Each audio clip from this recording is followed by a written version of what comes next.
Hi there YouTube, Gaming here, and I just thought I'd do a quick little ports guide, and I'm going to do it as in-depth as possible, as well as, give you tips, etc, the usual me, I guess. So right, this is ports. It's located northeast of the Port Sarim lodestone, so it's located in Port Sarim, first things first. That is the quickest way to get there, and you need level 90 in one of the following skills. I think it's cooking, hunter, herbalore, fishing, prayer, runecrafting, or slayer. Now these are all the adventurers that are involved, and yeah, so let's just go inside and I'll go into a bit more detail. Oh look, shithead, he's very nice, isn't he? Let me guess, stealth mode, let's have a quick check. No, it's 7 the Fallen. Okay, right guys, let's go in.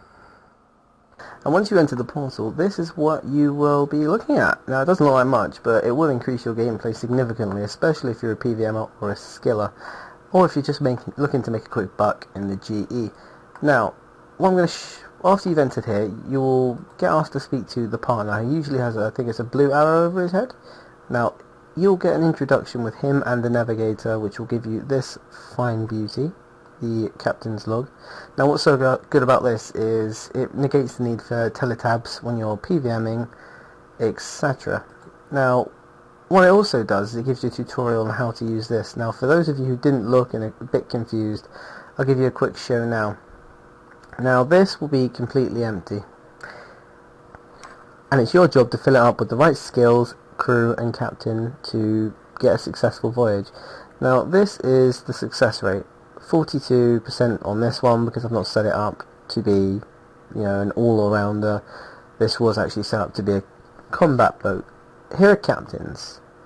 Captains are the most vital part because you cannot use your ship without them. Now, I remember my first ports experience, you start off with 2 captains, or at least I bought another one, as well as a second ship. And yeah, the captain died, so I had to just sit there waiting for Bamboo every 15 minutes. And I was just getting, making half the progress I should have been. So, it really didn't help. So make sure you get this success rate high. As long as it's above 60%, I'd advise you doing it. Now, the only way to get it up is to make sure the minimum is that. Success rate all varies on the minimum you can do. So, an example would be if I took all these off. That's much better. Now ignore this. This is something else I will quickly do, or the extra add-ons I will show you straight away after this. So first things first, we've got the captain. Now if you've got a good captain like this, which has 840, or just a high value, then your job is to fill up the morale and seafaring. So seafaring is blue, like you can see over here. Morale is green, which is what you can see over here. Now, as you can see, seafaring and morale are still quite low, so we'll do a bit more of that. So, 1 more morale, 1 more seafaring. Now you've got 61 of each. Now there are certain crews that have special attributes, you'd say. So you've got the purple ones, which have an all-rounder, which can be used for each of them. So look, all of them gone up, success rate is now 77%. Now usually, as long as your success rate is above 70%, you will not fail. That's not to say you won't fail, but the chances are you won't fail. Now, if you do fail, and the voyage is under 50%, there's a very high chance your captain or a crew member will die. Now, that can be devastating. As I said in my first experience, I lost a captain, and that didn't really help. But usually it's not the end of the world. You just buy another one from your stack of resources. As you can see, I've got 40k chimes. Took me a little while to get, but that's used for upgrades. Now moving on to the next section, which details ship updates. Now this section of my guide, I'll be showing you how to upgrade the core components of your ship, which, as you saw in the beginning, gave me 76 combat. So we'll go into the rams and figureheads. Now, it ranges from your first weathered ram, which is 50 combat, to the polished figurehead, which is 100 morale. Now, these usually only cover, or most of them only cover, morale and combat, until you scroll down to the bottom. You've got the Raid of the Blade Wing, as well as Figurehead of the Spires. Now, this gives you 100 seafaring and a 950 morale. This makes up for the increase that you would get on the combat here. Now for the second part, I'm going to show you the deck items. Now 1 and 2, they're very simple. Once you buy one of these with the raw materials, you've unlocked it for both. Now these contain combat, seafaring and morale. So the first one, as you can see here, 2,000 morale, 2,000 seafaring, 1,750 combat. Now this is because it's an unfair, well, the advantage of the next section, which I'm about to show you, is hulls. Now if you scroll down to hulls and go to the bottom, you'll get a shimmering azure hull. This gives you bonuses in all of them. This gives you unequal bonuses in the seafaring section, so this is more for the voyages that require 3 of each, well, all 3 of the components. And then you've got rudders. These usually only do speed unless you go down to the bottom, and I say unless because you start off with 100 speed and it goes down to 2,500, which significantly speeds up your voyages by about 250%. So moving on to the next section, which is upgrading your buildings. And in this section of the guide I'll be showing you the upgrading buildings part of your ports experience. Right, so you upgrade the buildings, you click here, and each one requires different types of resources. Now once you get to around the 4th upgrade, you will require jade and cherry wood. Now these are very long to procure and can take a while, so it's best not to do these until you're on the stainless steel, which is this little bad boy over here, resource area. Now to check what resource area you're on, all you have to do is go to port management, and it shows you which regions you should be focusing your effort. Now when you look through voyages, which is something I've already shown you, and there's a little refresh button in the top right corner of each one, you will get a chance to get a type of resource. Now it's completely random, however you can get a 90% chance of the region that provides. What I mean by this is you get the arc, this is bamboo, the skull, this is gunpowder, the hook, this is black slate, the scythe, this is cherry wood, and the bowl is jade. This is stainless steel, this is the one of the new resources, which is terracotta, and the final one is azure. Now I don't know what the references are to these. I never even heard of them before jagex even put them in there. Obviously I've heard of terracotta, but I've not heard of azure. So yeah, let's just focus on the basics. So after you've unlocked them, you upgrade your buildings. Now upgrading your buildings can lead to quite a few good bonuses. An example would be the 5% chance of attracting higher quality captains, 3% bonus to attracting adventurers. Now adventurers are the special voyages that give you access to things like plates, let's just get the resources back up, ancient bones, plates, I think this is spices, lacquer, cheorbs, I think these are pearls, and this is chi dragon blah blah blah scales, or koi scales. So we'll go to the next upgrade building. Upgrade your office. This gives you access to more ships, which I reckon will eventually go up to 6 ships, give or take. You know, you're a sea admiral after all in the end. Upgrade your workshop. Now this gives you access to building the armors and capes and rings that you unlock from the scrolls. This is lodgings. This means an increase of your squad. By squad I mean your, not adventurers, your crew. So look, each one gives different ones. Now after you do buy one, you will have to buy it back if you change to another, so it's best to decide which one you want to begin with, especially when you've got stainless steel. Now the shipwright, this gives bonuses to, you know, just extra bonuses to your ship for when you're doing things. These are very handy as you can get decimated if you don't. Now this is the warehouse. Now the warehouse is where you store your resources. I mean obviously you don't see it, but this is where you store it. Now you can buy resources from the black marketeer. So an example would be here, visitors, the black marketeer. Today he offers jade, 143. Now he'll never have a lot of resources.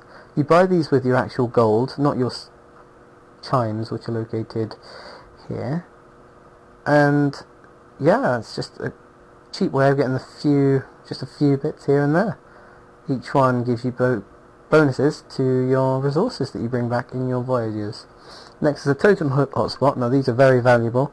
if you're trying to get scrolls or even adventurers or XP, etc., these are extremely good for them, because truth is they do come in handy, especially if you're trying to get scrolls every day. So you're best off building 4 of each, because it's a 10% chance, and usually you get a scroll every day anyway. So it could just mean 2 scroll missions and a quicker way to maxing out all the unlockables. Now there are 4 of these, as I just stated. And then there is the icons. Now the icons attract different types of adventurers. So as you can see here, it's only the base ones that are attracted by it. So you go from the whale skull to the mammoth head, to the occult, the human skull, stocks, and the Saradominist symbol. Now each one do offer different rewards, and in the end, after you get to the stainless steel region, you do in fact get missions, well, only one mission once you've done all the character storylines, where they all come together and they give you vast rewards, such as 25 plates, 50 ancient bones, 100 spices, etc., which, you know, is extremely good. Now moving on to the last few bits you really need to know about ports before you start your sailing adventure. Now for the final bit that I believe you need to know about ports. Now people can comment on this and say, oh, there's so much more you've missed out, but I'm just showing guys how to get started with it and a few tips. Now the first tip is wait to the 3rd region before you start chasing down scrolls or plates, because truth be told, it's much easier once you've got a fully upgraded crew. Now to slow down your progress on the islands, which I know people are thinking, why would I do that?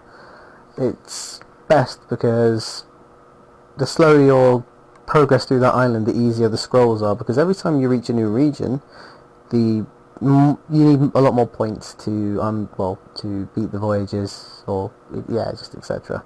So here is Meg. Now Meg, you click help, and she asks you a set of 3 to 4 questions which determine what type of XP lamp you get, depending on the answer.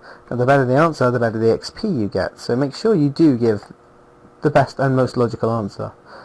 Here I'm about to take you is the Black Marketeer. Now the Black Marketeer, as I said earlier, offers Jade, 143, and if your ship gets damaged in a voyage, which it may do, it basically gives you the option to heal it for a certain amount. So if I show you here, buy all, I've just bought all the resources. 143 cost me 114k worth of coins. Now if I was you, I would only do this if you have money to spare, otherwise it's not really any good. Now what you do when you're trying to repair the ship is go to the black market and view all. You have the Jade, that's all he has left, which he has none, and you'll have down here finish repairs for 10k or 100k or whatever. So you just click finish repairs rather than waiting an hour for your ship to repair. Then yeah, now there are also mini games. He has his own mini game where you have to look for these barrels here, the ones with the heads off, talk to an assassin, and find the description of the character he wants you to kill. Well, locate really. It's basically Cluedo, and he gives you hints along the way. Now here is the bartender. You come here every Thursday to get a really easy and very, I'd say, fruitful voyage that allows access, well, not even access, it just gives you fast resources every Thursday for a cheap amount of points. Now she also has a mini game which requires you to constantly click here, and there are 20 different patrons, they're called. So you would click here, click, click, you only get 2 hands, so you only get 2 beers per. Return to the bar, click, click, return to the bar, click, click. Now it'll only occur in the area that the mouse is in now, so this little area here, and no further on. So they're called patrons. You just hover over them and it will say serve patron, and in the chat, make sure you got game chat enabled. Let me just drag that down. It will say you now have 14 blah blah blah 3 patrons left to deliver to. Now I'm going to take you to the workshop just to give you a brief overview of what it is. So here is where you'll smith Tetsu. Here is where you will work on, I believe, your chi. Yep, your chi, which is your magic armor. So let's get that off. Melee, and I believe Death Lotus, in fact. So let's just double check. No, this is just melee. So melee magic. This is where you make your scrimshaw. So let's go there quickly. Scrim. Oh, come on, what's going on with this? scrimshaws and untradeable scrimshaws. Now, just to let you know, there are superior versions of everything. The non-superior ones are tradable and you can sell them, but if you get hit with them on, then they're degradable and they degrade to dust. Here you can cook things such as your rocktail soup, or was it Eastern soup it's classed under. Oh, and here is, I believe, your workbench. Now, let's go upstairs very quickly. There's nothing here unless you upgrade it. So you got your scrimshaw crafter here.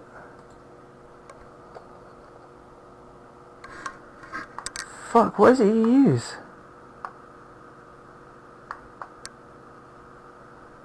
Oh my god, how do you make Death Lotus again? Just double check. And also, here is where you make the rest of your things. You have the throwing weapons, which is the offhand Death Lotus dart and the Death Lotus dart. They require 92 fletching. You've got the untradeable miscellaneous gear, Leviathan ring. Let's have a look at what that does. A ring made of materials from the east, capable of deflecting incoming damage. Now this means all damage done to you can be reflected, so Virago's one-hit ability, it won't happen. There's a very very low chance. I think it's 10% at its highest. Now this increases your defense by quite some bit, and this also I think stacks with the max cape. Now if you look at the critical chances, this is an extremely good cape for hybriding with, I think it's the highest life point bonus cape in the game and armor cape in the game, so it's well worth getting if you really want it. And then you've got the untradeable range gear, which I've already shown you, which requires crafting level 90, as most range gears do. And as I said, 90 rune crafting with 90 melee. So these are the main resources. Now there are two more minigames left for me to explain to you. This is Ceasing at Omi, which will make you find resources scattered around the ports that you can keep, so that's always a positive as it does help, and the Trader. Now the Trader offers the resources down here, your trade goods, for a certain amount of, resources that you can get. Now he did say that once you first speak to him that he's doing this for his own gains, hence why the ridiculous price of 6,250 bamboo each, when you can only get about 2,000 a day. Right, well I hope this guide has helped. Remember to like, subscribe and comment if it did. And yeah, sorry for the guide going on for so long, but it needed to because there's a lot to explain. So guys, you enjoy your day. Gaming signing out. Peace, sucker.